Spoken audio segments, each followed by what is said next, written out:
I'm Ash, one of the co-founders of stratapp, talking to you from Mooloolaba Beach in Australia. When you think about the last 3 years, did you achieve what you set out to achieve as a business owner, CEO, or any leader in a company? And when most people ask themselves that question, the majority will say, no, I certainly didn't. And I always think when I'm on an aeroplane meeting a business owner or someone who's leading a function or a team, and I ask them, what business are you in? What's your role? And then ask, what are you planning to do for the next few years? Where do you want to go? What outcome are you trying to achieve? And you see the energy pick up. And personally, I've never met anyone who says to me, I haven't got a clue, got no idea where we're heading, why we're doing what we're doing. In fact, I'm totally lost. I've never had that experience on an airplane. So it's normally upbeat, and people have this sense of, this is what I'm trying to do. This is our plan, and this is roughly how we're going to get there. And then you ask them about the last 3 years. How did it go? Did you achieve what you set out to achieve in the past? And you see the energy drop, and there's this sort of sense of dread. And then you get into a long conversation around what went wrong and what they think might have happened and what they can do better next time. So typically, there's 3 things that hold companies and leaders back. So the first one is a lack of belief. So you might have the executive or the CEO firing away on a plan, and as it goes down the organization, there's just lack of belief and understanding in the plan. And the next one, more and more so now, is that everyone is busy. We're connected in real time, messaging in real time, living in email, and running from meeting to meeting. And people almost bragging about how busy they are. I've just got 200 emails to get through and I'm back to back in meetings. It's kind of a badge of honor. So the busier we are, the less we're going to get done strategically in terms of achieving our goals. And then lastly, those 2 things create a chaos and confusion that cascades down through the organization. A little bit like Chinese whispers. By the time you go down 6, 7 layers of management, there's really a lack of clarity for the working level of the company. And so the counter to that, of course, is you want everyone motivated and faster outcomes to what you're trying to achieve, and everyone aligned all the way down through the organization. And you want to maintain that. And the old ways of doing it are just not working. So for 30 years, we've produced static documents, PowerPoint, Excel, and a lot of companies are still run on that model. Here's a few slides on what we're trying to do, and here are 25 spreadsheets managing and tracking data to see if we're getting there. And it's such an old model, and it doesn't work for now gen or next gen. And I think even us older folks are a bit tired of it, and there's just better ways to work. And in this video, we'll just discuss some of those. So to achieve motivated staff, I mean, the number one thing for me is just context clarity. Why are we doing this? And for Y generation and the younger ones behind them, this is even more important, right? I'm happy to work and I'm happy to throw myself into this, but why are we doing it? How does it fit in? What's the big picture? And of course, that spurned the popularity of Simon Sinek, Our Why, and talking about millennials and what motivates the next generation. Bear in mind, in 2025, 75% of the workforce are going to be millennials. So we need to get ready for them. Spending all day on email and working through email and static documents and PowerPoint and Excel just does not work for that generation, nor does it work for the more progressive tech-savvy teams you see now in marketing, digital, and product teams who've already moved way out of that way of working into something that's far more real-time and collaborative. But let's stick with staff. The next thing is this sense of ownership. And Ray Dalio, great thinking around radical transparency, connecting the dots for the organization, making everything transparent, and then assigning clear ownership. Who's responsible for what? And that being transparent inside the organization. John Doerr's thinking on OKRs from Andy Grove and Intel, rolled out by Google, worldwide popular since 2018. The same concept, clear ownership, who owns it, and make it transparent across the organization. And then lastly is recognition. We all need it. The saying goes, the younger they are, the more recognition, more badges, they need to be motivated. I'm not so sure that's true. I think we've all had that sense of joy when someone recognizes the good work you're doing. So again, technology is enabling that to be done differently. So it can be more in real time and collaborative and more informal and spontaneous. And I think more important that it's done in the context of the work. So companies now have up to 200 apps inside the company, and each employee on average is jumping in and out of 15 to 18 apps, perhaps not even realizing they're touching that many when they add everything up across messaging, email, collaboration tools, etc., etc. The next trend is for this to come together into one workspace. So everything the company is trying to do cascades down through from a company to senior management, middle management, frontline teams and staff, and bottom up recognition and flattening that org structure, just like Elon Musk is constantly leading by example on this point, giving everyone a voice, is to bring it all together into one workspace. So far, stratapp is the first app to achieve this and go live. And it's 15 apps in one, and there's more to come. And that's basically bringing everyone together in one workspace so everything can move faster. And then the other concept evolving is asynchronous communications. And the power of this is enormous. Instead of reacting in real time and trying to respond in real time, like in a meeting setting, where you don't get the best ideas and people don't get a chance to think, and you're not giving a voice to perhaps people who are a little bit quieter or more considerate of others in that meeting forum, or English or whatever language you're speaking may not be the first language of the person participating.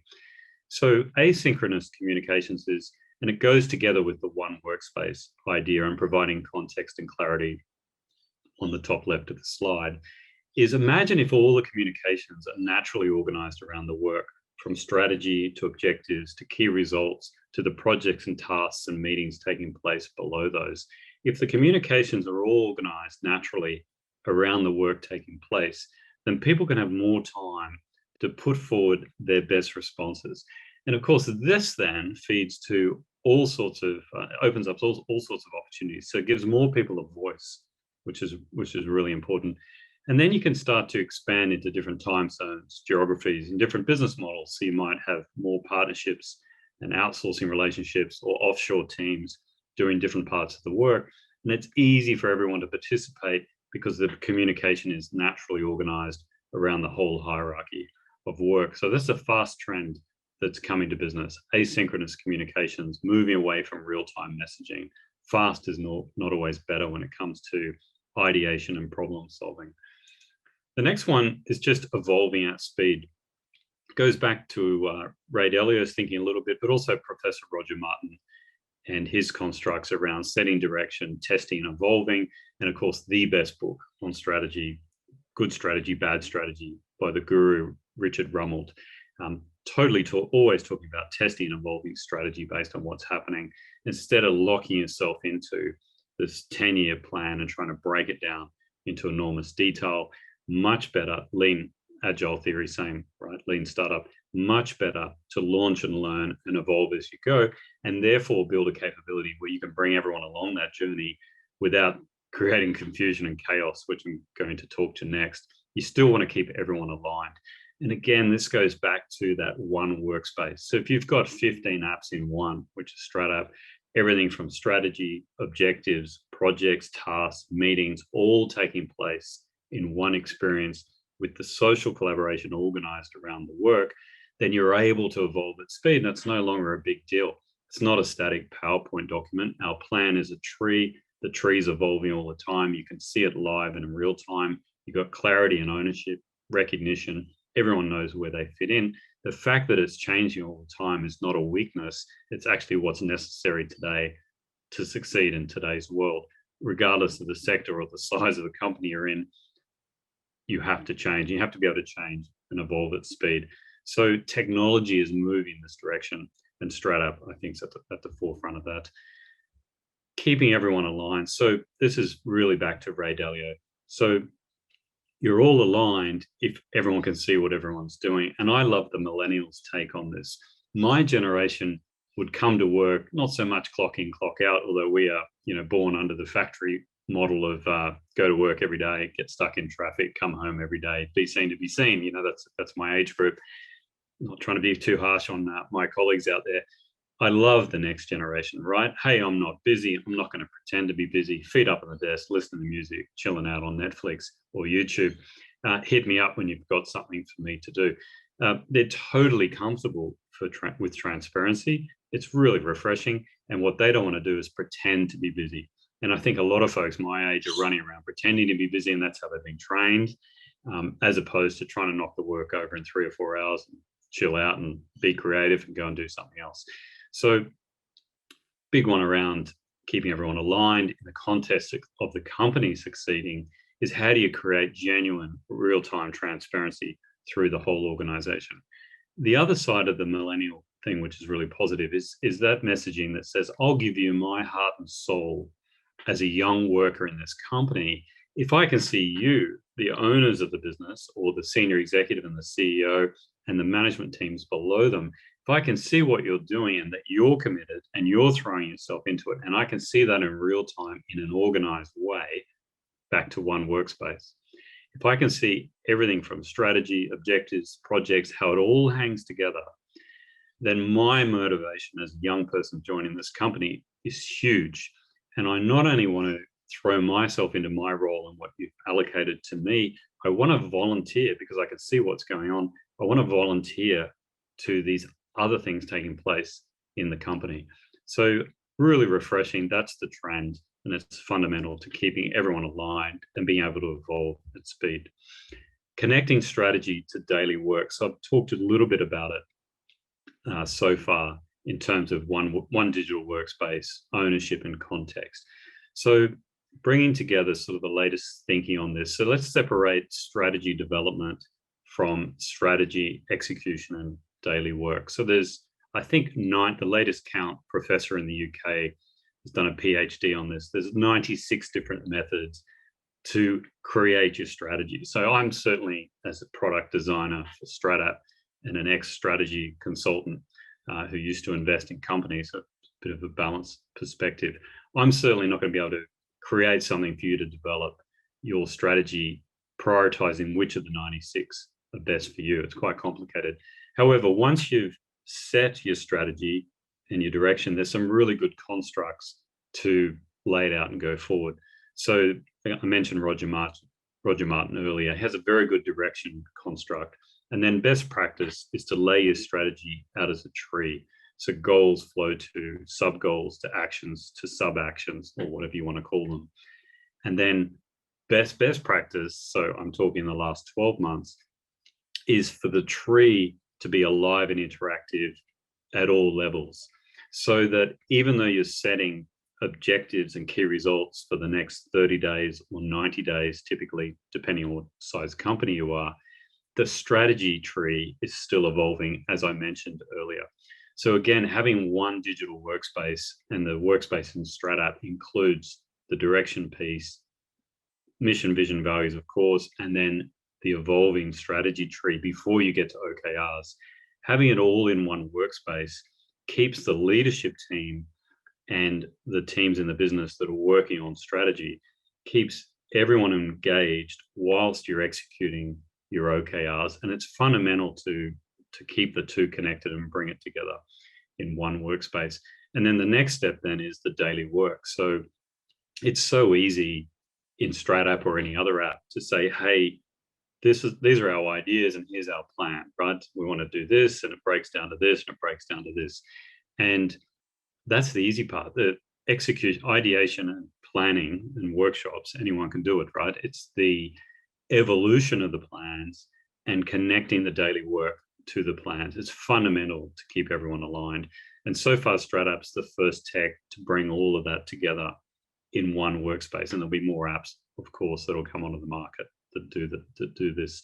So what do I mean by daily work? So you think about it, when you actually sit down at your desk, having come out of the workshops and the good meetings and the lunches and so forth, and you sit down to work, you're doing meetings, calls, projects, tasks, ideas, participating in challenges. You should be doing risk management, note taking, etc., right? And then planning your own time and day and trying to balance contributing to strategic initiatives and getting your day-to-day work done and whatever the core functions of your daily role are. So if that's all in one digital workspace, two things happen. Transparency goes up. And secondly, you can balance your time much better between, hey, make sure I get the strategic stuff done as well as my day-to-day work. So connecting all keeps everyone aligned. And then lastly, better decisions made faster. So if you're in one workspace and you have everything on this page sorted out, right, from clarity to ownership, real-time transparency, clear connection between strategy and OKRs and the day-to-day work taking place, asynchronous communications that are organized around the work. You don't have to go looking for the messages or through some endless chat channel, because the social app's been designed around channels as opposed to around the work. That's the trend, right? Social collaboration around the work. So if you have all of that, your ability to make decisions is way quicker. And then the last thing you need, of course, in that environment is social with structure. So the ability to tag, I've made a decision, I've given an approval, I'm requesting a response, I'm requesting a decision, I've got an idea, I've got a question on this before I give my decision. So I think in stratapp we have 11 tags built into the social structure, which then you can filter on later to go back to ideas, approvals, decisions, etc. So speed of decision making based on information that's organized in context, so you're making the right decisions and people can see who's made them and the rationale for it, all in real time, elevates culture, elevates performance. And it's the combination of these things that should enable you to achieve your goals in the next 3 years, and feel good when you meet me on an aeroplane in 3 years from now and I'm asking you the question, how did you go in the last 3 years? Thanks for listening.